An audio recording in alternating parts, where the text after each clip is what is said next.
Hello जी, welcome to the teachers. आज की हमारी छोटी सी क्लास होने वाली है, लेकिन आपके एग्ज़ाम के पॉइंट ऑफ व्यू से काफ़ी महत्वपूर्ण डाटा होने वाला है। तो क्लास को ध्यान से देखें, यहाँ से क्वेश्चन बन जाते हैं और काफ़ी मज़ेदार क्लास रहने वाली है। स्टार्टिंग के 2 क्वेश्चन कई बार रिपीट हो चुके हैं, इनका जवाब साथ साथ में देंगे।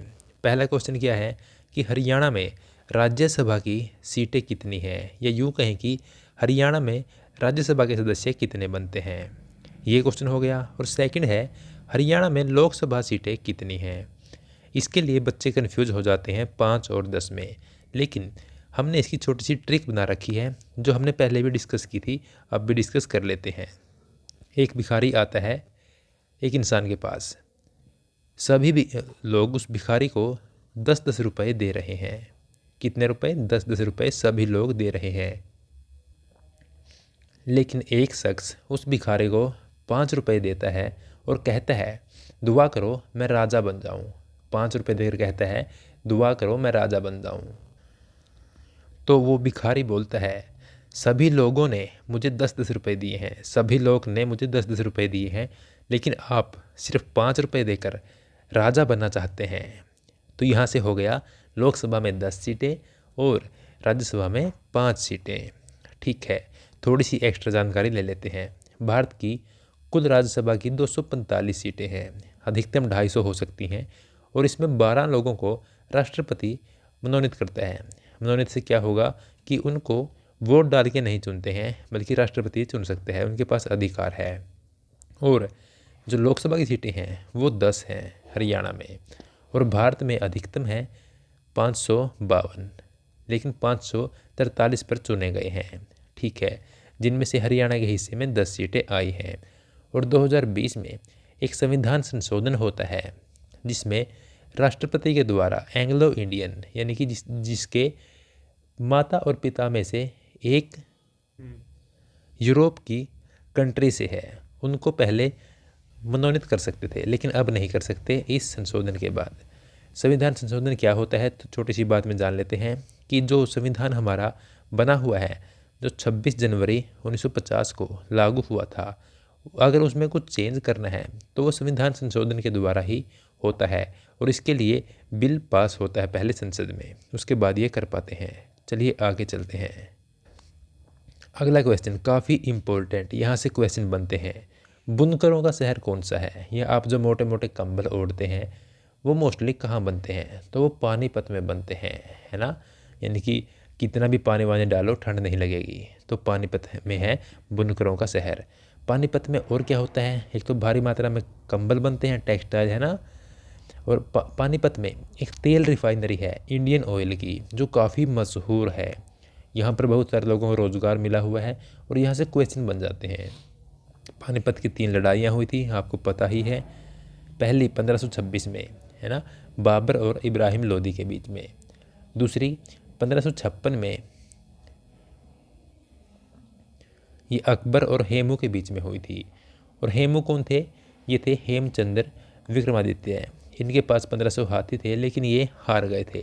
और तीसरी हुई थी 1761 में। यहाँ पर टाइपिंग मिस्टेक के कारण 1561 आपको दिख रहा होगा, लेकिन आपको भ्रमित नहीं होना है, 1761 के साथ आप जाएंगे। अहमद शाह अब्दाली जो और मराठों के बीच में, मराठों की तरफ से सदाशिवराव भाऊ लड़ रहे थे। ठीक है, इसके बाद नेक्स्ट क्वेश्चन है, मोस्ट इम्पोर्टेंट क्वेश्चन आ गया। NDRI, national dairy research of India कहाँ पर है? ये करनाल में स्थित है, और इसकी स्थापना 1955 में होती है। एक्चुअली में यह पहले 1923 में बेंगलुरु में स्थापित हो चुका था, लेकिन बाद में 1955 में यह करनाल में आया। और 1956 में हरियाणा में किस यूनिवर्सिटी की स्थापना हुई थी? के यूनिवर्सिटी की, कुरुक्षेत्र विश्वविद्यालय की, जो सबसे पहली यूनिवर्सिटी थी हरियाणा की। करनाल को हरियाणा का पेरिस भी बोल देते हैं। और करनाल की 2 लड़ाइयाँ आप सभी जानते ही हैं, 1191 और 1192 के 2 युद्ध हुए थे। चलिए आगे चलते हैं। आगे बढ़ने से पहले अगर मैं आपसे पूछूं कि जो 2 युद्ध हुए हैं करनाल के, या तरावड़ी के बोल देते हैं, किस किस के बीच हुए थे? ये पृथ्वीराज चौहान और मोहम्मद गौरी के बीच में हुए थे। और पहले युद्ध में पृथ्वीराज चौहान जीत जाते हैं, लेकिन दूसरे में ये हार जाते हैं। और जो मोहम्मद गौरी थे वो विजय प्राप्त करने के बाद अपने एक गुलाम कुतुबुद्दीन ऐबक को यहाँ छोड़कर खुद चले जाते हैं। और जो गुलाम था वो 1206 में गुलाम वंश की स्थापना कर देता है, जिसकी 1210 में मृत्यु भी हो जाती है। आगे चलकर जो रजिया बेगम थी वो भी 1236 में शासिका बनती है। आगे बढ़ते, क्या कहता है हमारा 5वां क्वेश्चन। ये 5वां हम कर चुके हैं। 5वां कर लिया क्या हमने, बताएं। हाँ, 5वां हो गया हमारा। तो हम करते हैं 6ठा क्वेश्चन, वीरभूमि वाला। वीरभूमि किसे कहा जाता है, बताएं। वीरभूमि बोलते हैं 2 क्वेश्चन रिपीट हो गए क्या? नहीं, हमने 4th किया था, क्योंकि 4th भी करनाल से रिलेटेड था। तो 5वां है, हरियाणा का पेरिस किसे कहते हैं। हमने अभी अभी किया था कि हरियाणा का पेरिस करनाल को बोलते हैं, है ना। और करनाल की 2 लड़ाइयाँ हमने अभी कर ली। ठीक है, हो गया ये। चलिए आगे, वीरभूमि किसे कहते हैं। वीरभूमि बोलते हैं रेवाड़ी शहर को, क्योंकि सन 1857 की जो क्रांति हुई थी उसमें ये शहर काफ़ी आगे चल रहा था, यानी कि काफ़ी इसकी हिस्सेदारी थी। और यहाँ से राव तुलाराम यहाँ से लीड कर रहे थे, तो इस कारण से इसको वीरभूमि बोलते हैं। सैनिक भी काफ़ी मात्रा में है यहाँ से। और रेवाड़ी का प्राचीन नाम क्या था, रवाबाड़ी।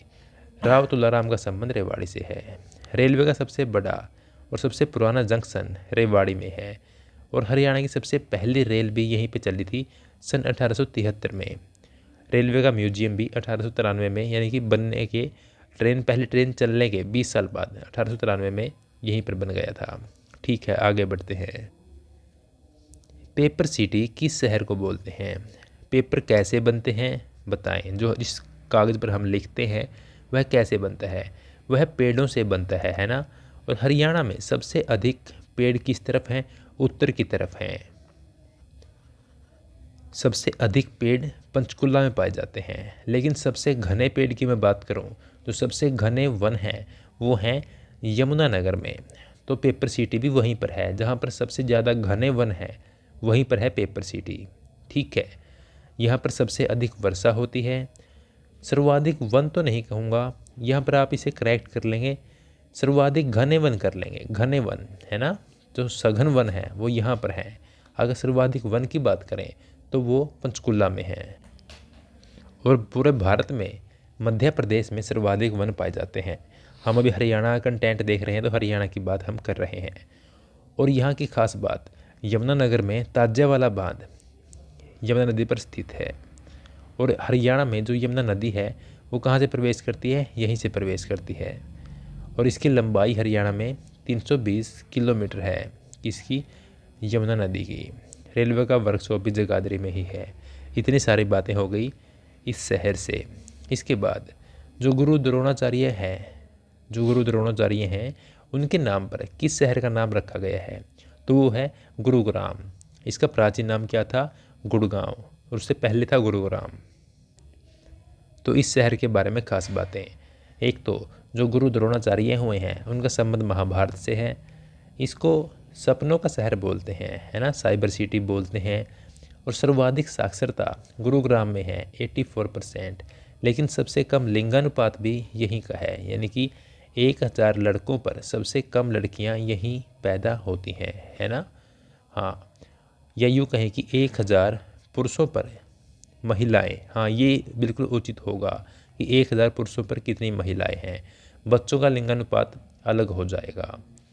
और जो साक्षरता है वह 6 वर्ष से अधिक आयु के कितने लोग पढ़े हुए हैं, 1000 में से कितने लोग पढ़े हुए हैं, 100 में से कितने लोग पढ़े हुए हैं, उस हिसाब से साक्षरता की दर निकलती है। आज का हमारा 9वां क्वेश्चन इस प्रकार है, देखते हैं। हनुमान जी की जन्मस्थली या वानर नगरी कौन सा शहर है, तो कैथल को बोलते हैं वानर नगरी या हनुमान जी की जन्मस्थली। यहाँ के बारे में और ख़ास बातें, गुरुद्वारा नीम साहिब कैथल में स्थित है।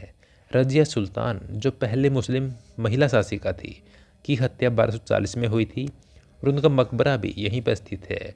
हालांकि वो बिल्कुल खंडर हो चुका है, जर्जर कह लीजिए, बिल्कुल ख़त्म ही हो चुका है, मात्र दीवार बची हुई है, वो यहीं पर स्थित है।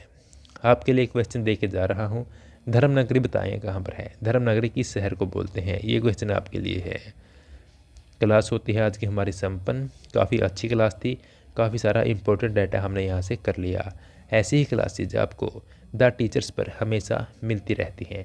जुड़े रहें, PDF वगैरह के लिए ज्वाइन कर लें द टीचर्स का टेलीग्राम, ठीक है। और यूट्यूब पर जुड़े रहें।